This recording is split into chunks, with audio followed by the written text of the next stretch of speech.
oh, you know, let's fix the roads, let's try to fix the school system, let's try to...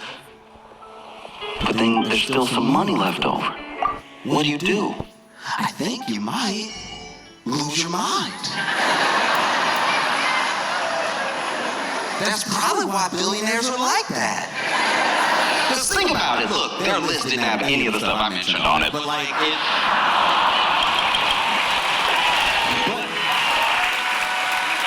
even though it didn't, it clearly had things that they cared about, whatever those were. And maybe they were only related to their company. Maybe they were only related to more business and getting more money. But even as those things got checked off, and you tried to keep up with the list, you tried to make more goals, and you were meeting the goals as fast as you were making the goals and everything. And then everyone around you is a yes man because they want some access to that money because they're also trying to climb, right? And the adventurers. then you finally have gone down the list so hard that you're just like, maybe Mars?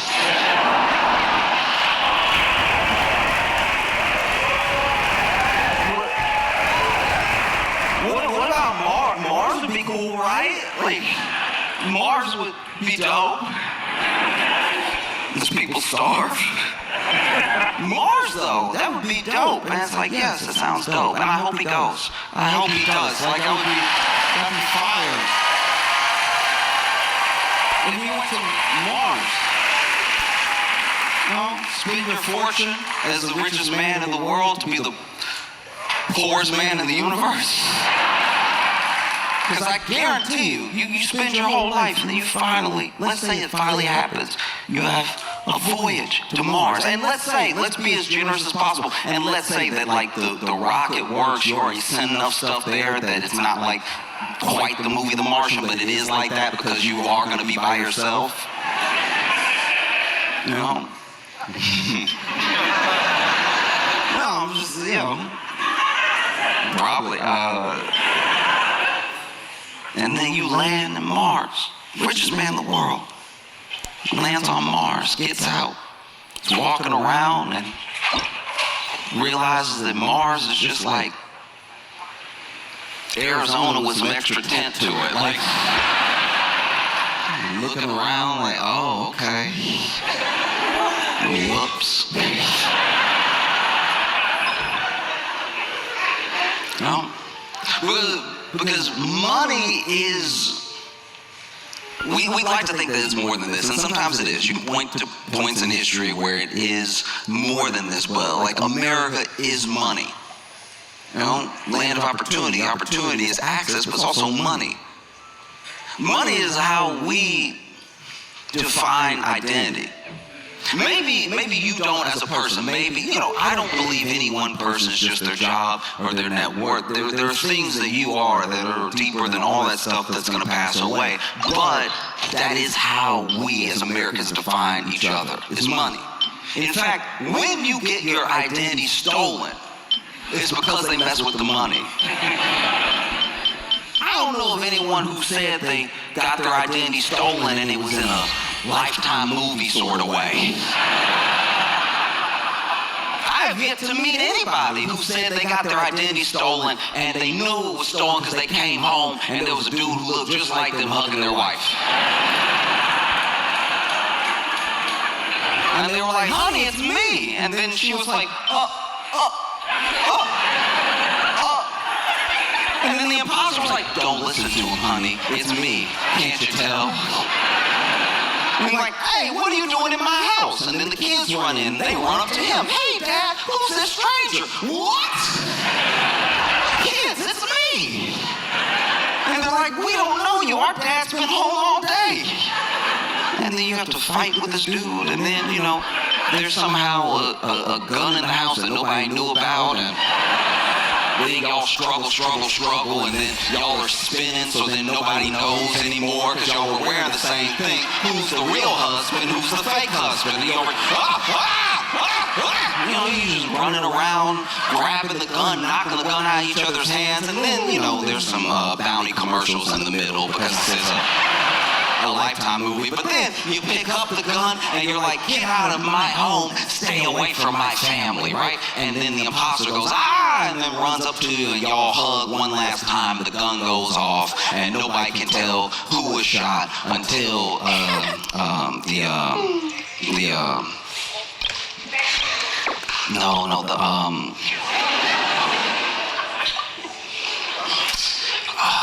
what is it? Until the Nair commercial. You know, like Nair, that one, like, I watched a lot of Lifetime with my mom and my aunt. And so then they come back from commercial and y'all are both backing up and you're like, Somehow in a movie, whenever somebody has been shot and someone shot someone, they both react the same. I always find that very annoying. The person that pulled the trigger is like, but then the person who was shot is like,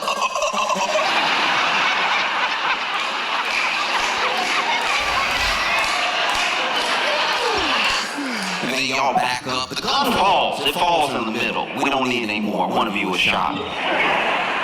And everybody's backing up, and then you see some blood. You see blood, and then you see blood because y'all were hugging when it happened. So whoever got shot also bled on the other person. So it's been about 5 minutes, and we still don't know who was shot.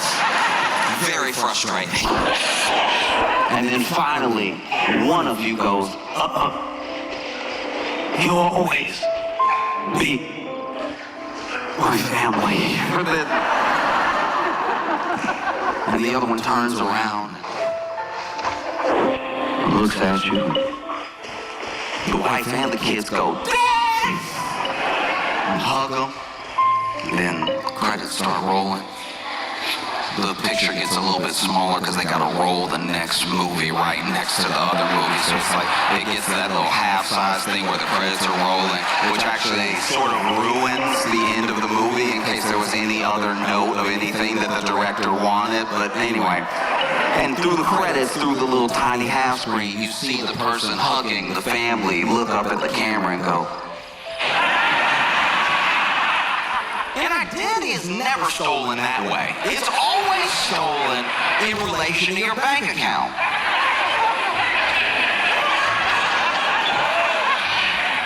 No, because that's who you are. That's who you are to the bank, and that's who you are to any business entity is your money and the number that you are. You know?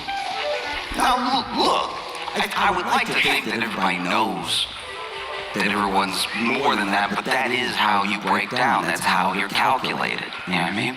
You're moved around as a number, and the numbers that make up the numbers you have are how people see you. You know? So when you get your identity stolen, it's not because they actually stole who you are. They stole who you are in a version of how people see you for your money. Having your identity stolen is terrifying because you don't know when you'll get out from under this. It's you. It's you. But the bank doesn't know that. You might as well show up to the bank like you just got home to see your wife and kids.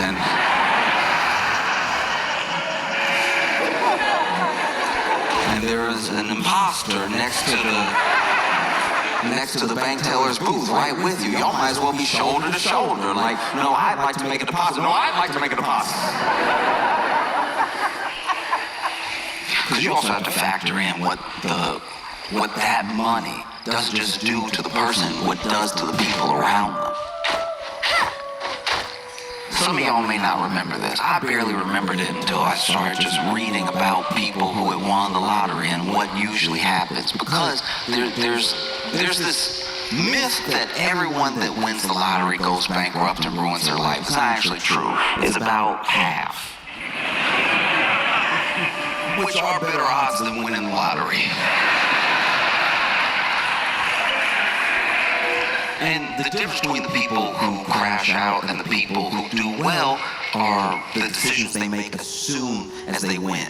And now it's almost down to a science. There are people who are financial advisors that seek out lottery winners to help them because they've done it for other lottery winners and stuff. But there was this one woman, it was crazy. This happened in the 90s. I think it was 1990, right? This woman was a server and she got tipped a lottery ticket.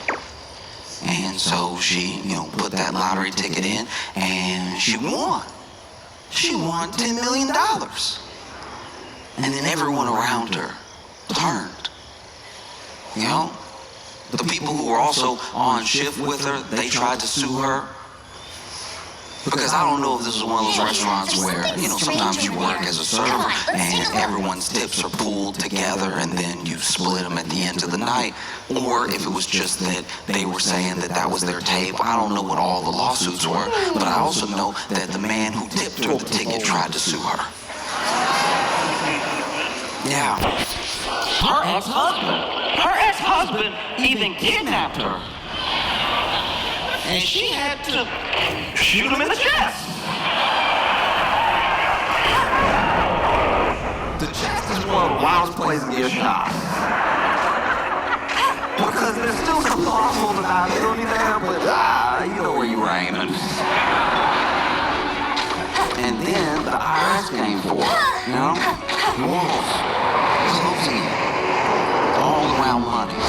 Because people will do crazy things for money, and people will let the idea of money shape how they treat a person. Money is only second to people in the idea of something that's in front of you that means a bunch of different things.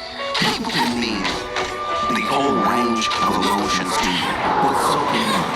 If someone wants $1 million, if they want $1.8 billion, some people see that as money, but a lot of people see that as hope. They see it as power. They see it as like a salvation out of their problems. They see it as whatever your imagination can hold.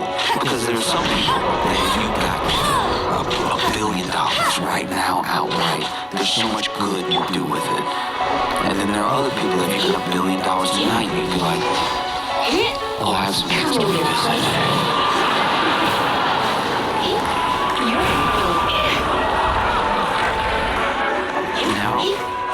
$1 billion. $1 billion means, you could Come a little closer. buy everything around a person. You're in for a little shock. You could buy everything around a man. You come a little For $1 billion, closer. you could hire a private investigator to find your high school bully, alright? Because let's say they're not on, maybe they're not on social, not everybody is, and so you hire a private investigator to find your high school bully, and maybe this bully gave you like a really catchy, mean nickname, maybe it was something that happened to you, something real bad. Maybe you got sick at school one day, and maybe you didn't make it to the bathroom, right? And so he called you Wet Willie for 4 years, right? In this scenario, your name is Willie, and you hire this private investigator to track him down. Maybe his name's Travis, right? You're like, find me Travis. And so then the private investigator says, hey, I found Travis. He's living in Connecticut, and he's married, and yeah, looks like they're pretty happy. And you're like, okay. This is good to know. And so, with your money, you buy the house that's for sale next to Travis. You're moving in one day, and Travis and his wife are walking in to their home, and you're moving one of the boxes. Nothing in the box. You don't need to move. Your baby can move for you. You're like, oh, hey. You're in for a little shock.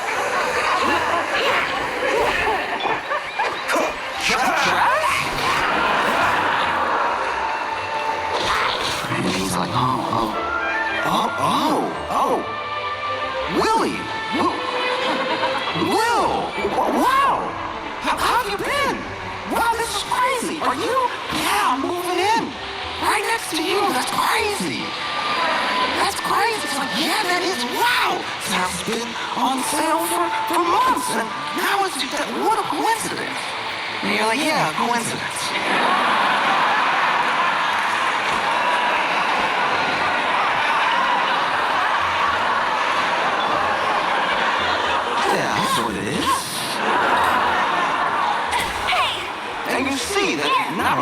of this nice house in front of you, but ooh, Travis has a phenomenal house. You know, there's an HOA, so they're pretty similar, but overall, very big and very nice, you know. And right then, Travis's wife walks up. Susie walks up, and she's like, "Hey, man." And he's like, "Hey, me? What? Yeah, William went to high school together. This is my wife, Susie." You're like, "Oh, hi. Nice to meet you." You shake her hand, and you're like, "Wow, this is crazy to just, you move to a new place, and you don't know, usually you don't know anybody, and now I got pals right next door."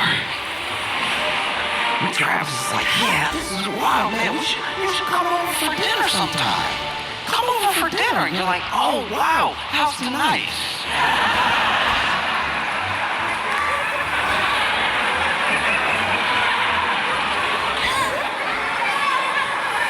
And Travis, because this is the thing about bullying. A lot of bullies don't remember what they did. And even if they remember what they did, they remember it in the context of whatever they were going through. And so even if they were like a mean kid, they just remember being a mean kid because other stuff was happening. I don't know how often real bullies think about the fallout of their bullying and what it might have done to somebody present day, you know? And so maybe Travis is perfectly blessed. Easy to believe. It's been a long time, you know?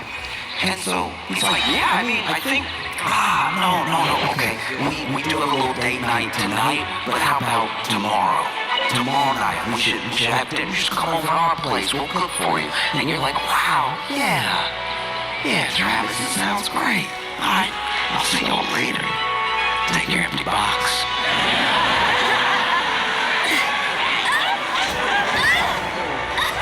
Walk into your new house with no furniture in it. But you don't need furniture. You're here for revenge.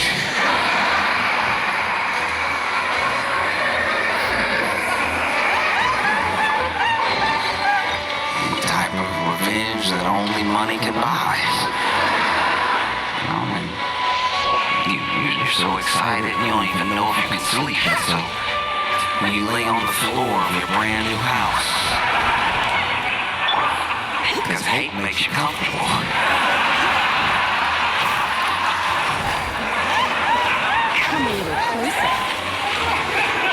And then the next day comes, right? The next day comes, and you've had a private investigator on Travis for a while. You even had a private investigator on Susie. You already knew her name. So the next day, during the day, you go over to Susie's workplace. Susie works at a salon, right? And so you go over and you're like, "Hey, what the? It's crazy. Wow. Susie, neighbors, and then I need a haircut. You do hair? Wow." Susie give you a haircut, and when you get a haircut, when you get the wash, the shampoo, the conditioner, everything, it's time to talk and get to know a person. Or pretend to, because you already hired a private investigator.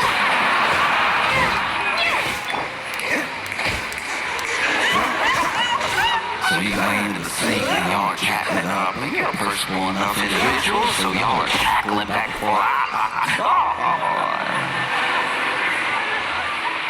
And then at the end, Susie puts the mirror in front of your face, And you're like, "Wow, a magician.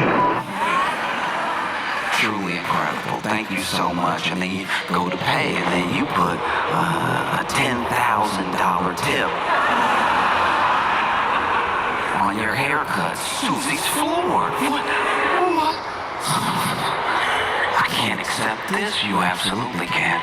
I haven't felt this good in years. You made me look like a new man.